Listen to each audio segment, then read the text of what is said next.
Families of mine workers who lost their lives in that horrific crash in Musina have been identifying their loved ones at Tshilidzini Hospital. Let's go back to Nqobile Madlala to keep us up to speed. Nqobile, once again, as you did say that we are seeing families coming through, but what is the latest coming out of Musina at this point? Well, out of those families, we're now seeing the families of the driver who was driving the truck now also coming through to obviously identify the members of the family that has now passed away. So I want to bring in the family to speak to us, of course, about, I mean, Mama, I can just imagine what you are currently going through. It must be very difficult. How are you dealing with the situation at this point? This time it's very difficult. I don't have power, but I'm just to be strong. Who are you to the driver? I'm the mother to the driver. Tell us a bit about the driver. Who was he? The driver was a nice guy. He was having 2 kids and 1 wife. And the family, the kids, they are very young. It's 2 years and 4 years. That's the age. So I don't know how are we going to manage to keep them so that they can grow up nicely. And I want to bring you in, Baba, if you could come a little closer. And I mean, you were just speaking about the driver just earlier on. If you could just perhaps explain to us who was he and what has upset the family at this point, because you're explaining to us about the documents that you've heard about. Yes.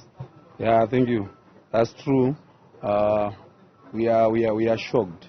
The moment we received the message, I was touched. Why? Because this accident, I was told that it happened on Sunday around 3:45. Then I'm the first person to know about this accident on Monday around past 1 p.m. So my question to the employer was, why are you telling me this hour? So he just gave some excuses that he didn't have contact numbers for the relative of definite. So anyway, it just touched us. But anyway, as a family, the other thing again which touched us again is he left us in Harare, in Zimbabwe, coming this side. So after he was told that there is a DNA testing thing, that's when he started to phone now for us to come here. But anyway, we are here. The most bad thing which hurted me is when the names were being called. I thought the name of my young brother was going to be called so that I would identify him by seeing him. But now I've been told that he was bent beyond recognition. We heard something about the documents not being in the right condition.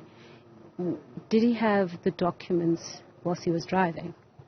Anyway, I can just comment on documents of Zimbabwe document. We are talking of a license. My professional job is, I'm an instructor.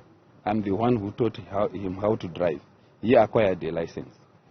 But if they are talking of documents for SA side, I don't want to comment on that one. But if they are talking again of documents for the truck, the employer has to answer for that one. What I can only comment is what I have seen through the social media and what I've seen from my niece's phone is different. Because what I was told was the driver didn't have papers. He was driving in a dust road, but it's different to what I've seen. Yes. Thank you very much. A grieving family there for the driver that was driving a truck as well, here to identify the driver, and they're saying that he has been burned beyond recognition, and therefore this is becoming difficult for them, but they have to, of course, go through the DNA process.